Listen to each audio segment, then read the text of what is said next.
Olá pessoal, tudo bem com vocês? Hoje nós vamos fazer a correção da página 11 sobre probabilidade e nós vamos iniciar aqui com a questão 5, que diz o seguinte: um dado é lançado 3 vezes. Letra A. Ele pede para a gente calcular o número de elementos do espaço amostral.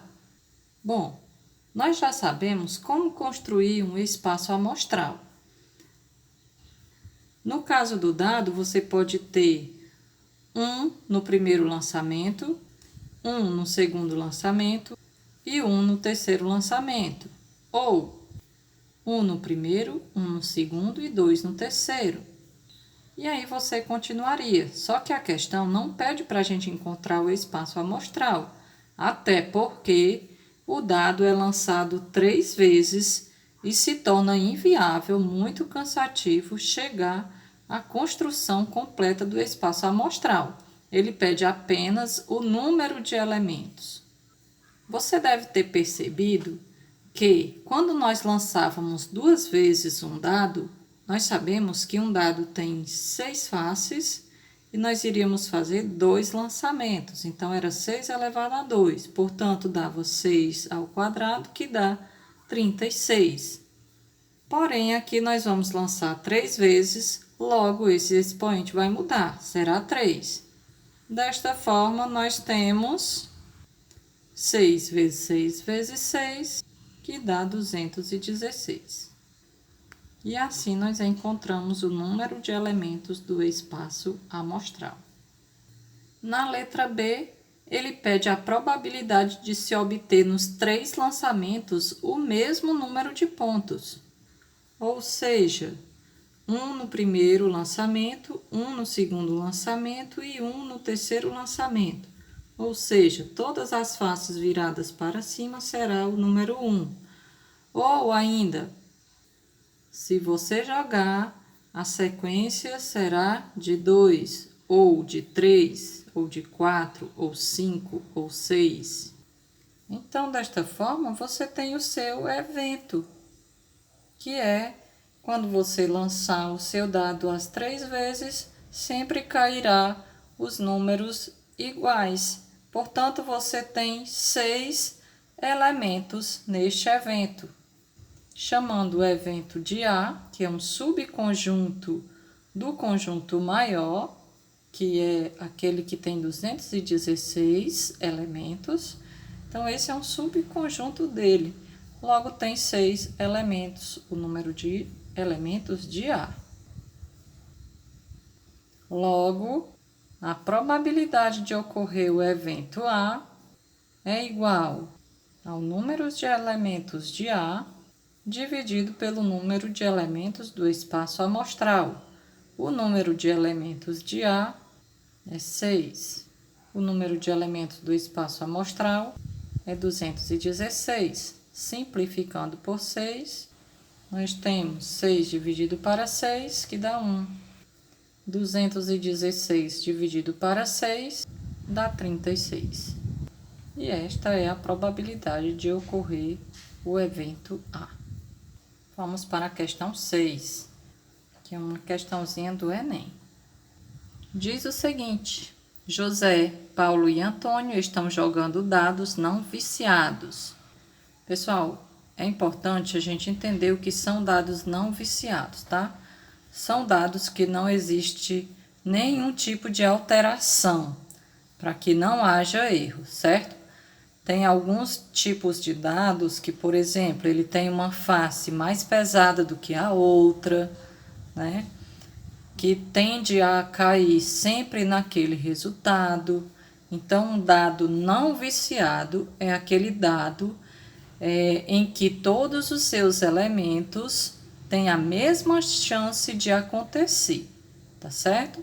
Que são os chamados eventos equiprováveis, tá certo? Que tem a mesma, provável acontecer da mesma forma para todos os elementos, todos os eventos.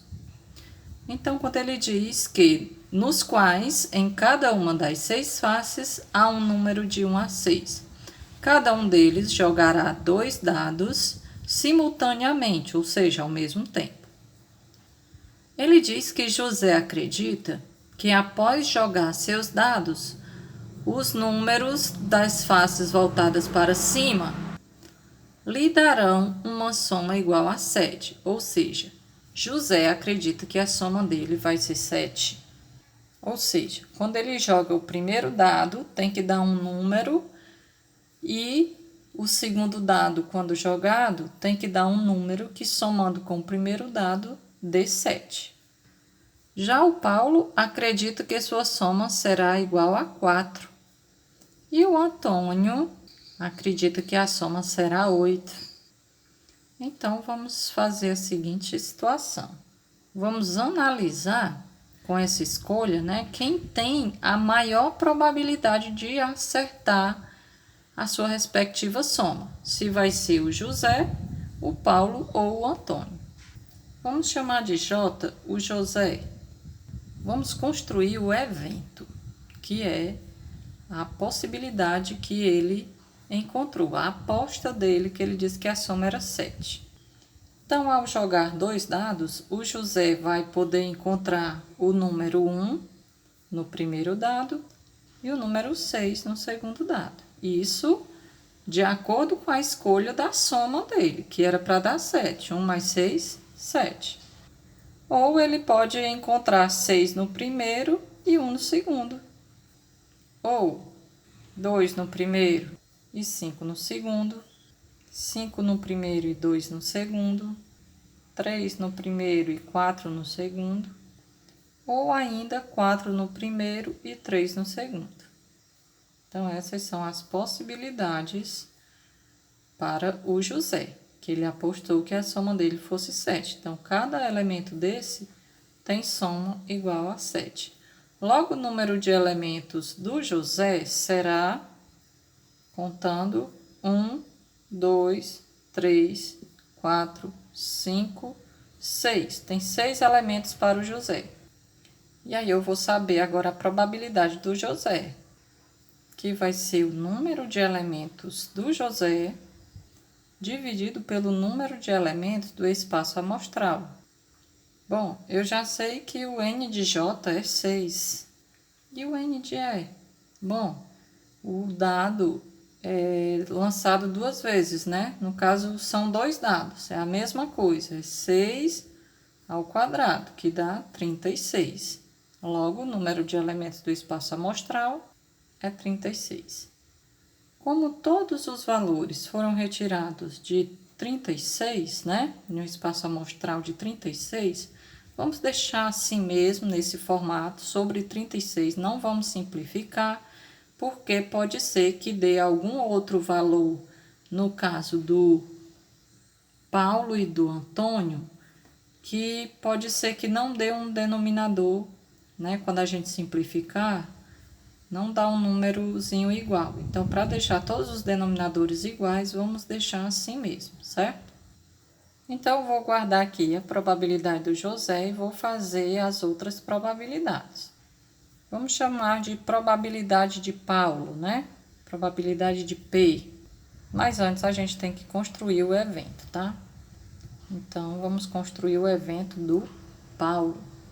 Ele acredita que a soma é 4. Então, vamos pegar os 2 dados e pegar os elementos que somam 4, que são esses elementos aí. Então, o número de elementos de P é igual a 3. Aí vocês perguntam, por que pode ser o 1 e o 3 e o 3 e o 1? Por quê? Porque se você considerar 2 dados de cores diferentes, isso vai acontecer, né? 1 no primeiro, 3 no segundo, ou 3 e 1. Concluindo, a probabilidade de P vai ser o número de elementos de P, que é 3, dividido pelo número de elementos do espaço amostral, que é 36. Logo, a probabilidade de Paulo é igual a 3 de 36. Guardando aí, vamos agora para a probabilidade de Antônio. Primeiro, vamos construir o evento. O Antônio acredita que a soma dele será igual a 8. Logo, o evento será esse, e nós temos o número de elementos igual a 5. 1, 2, 3, 4, 5. Portanto, a probabilidade de Antônio será o N de A sobre o N de E, que é 5 sobre 36. Então, agora nós podemos analisar qual tem a maior chance. Como eu pedi para vocês deixarem os denominadores todos iguais, fica, melhor para a gente fazer a análise. O que tiver maior numerador terá a maior probabilidade, já que os denominadores são os mesmos. Então, José terá mais possibilidades, certo? Que são 6. Logo, você marca aí a letra D. Vamos agora para a questão 7. Essa questão pede para você considerar o cubo A, B, C, D, E, F, G, H.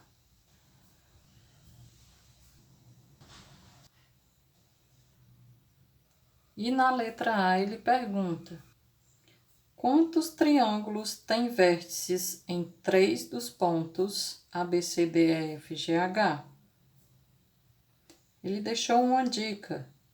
Cada escolha dos 3 vértices é uma combinação dos vértices do cubo. Pessoal, cuidado, tá? Quando tiver dica, você leia. Então, a dica é a combinação, ok?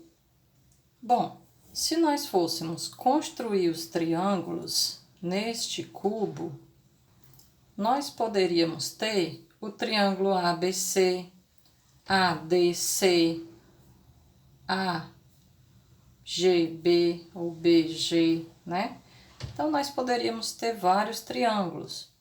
E como ele quer que os triângulos sejam pegando 3 vértices, nós podemos pegar o seguinte triângulo: DGE, ok? Assim também como nós poderíamos fazer com o triângulo AGF.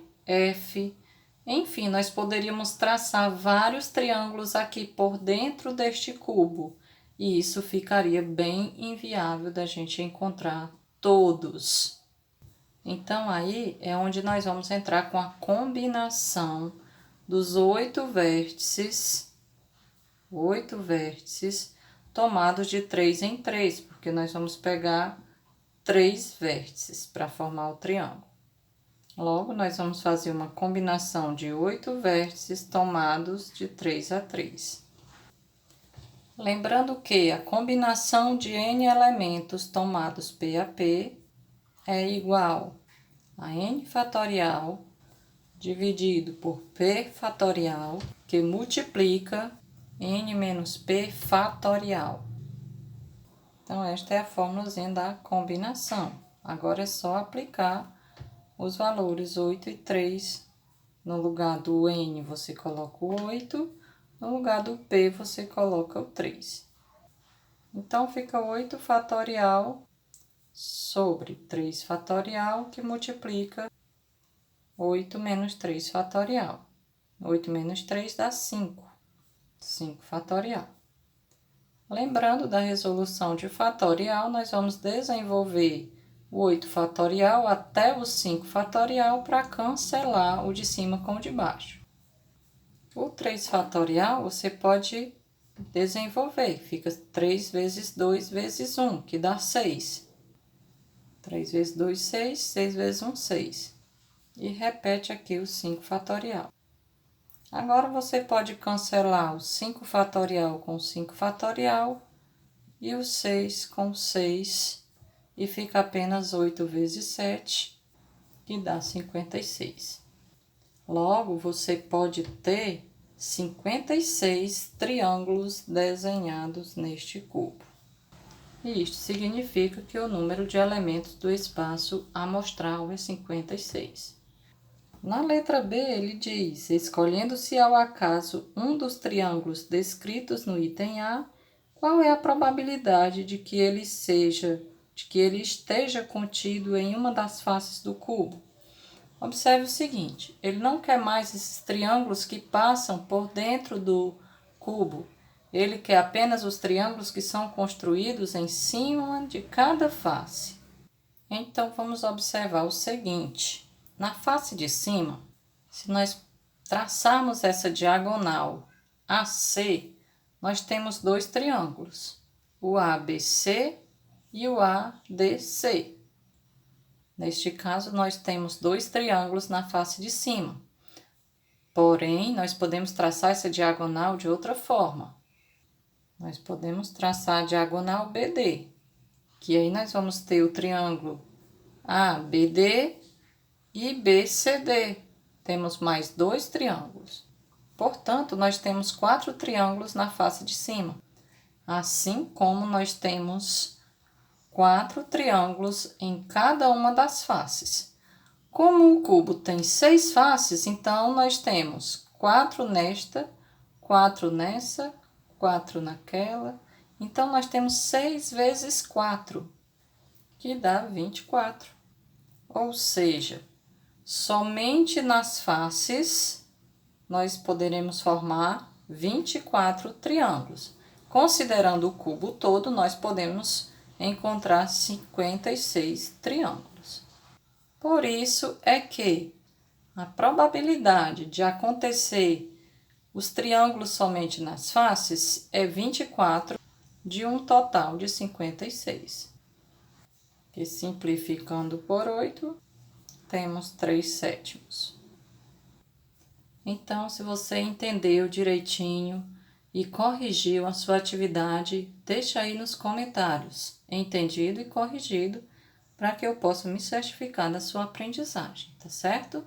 Obrigada e um abraço a todos.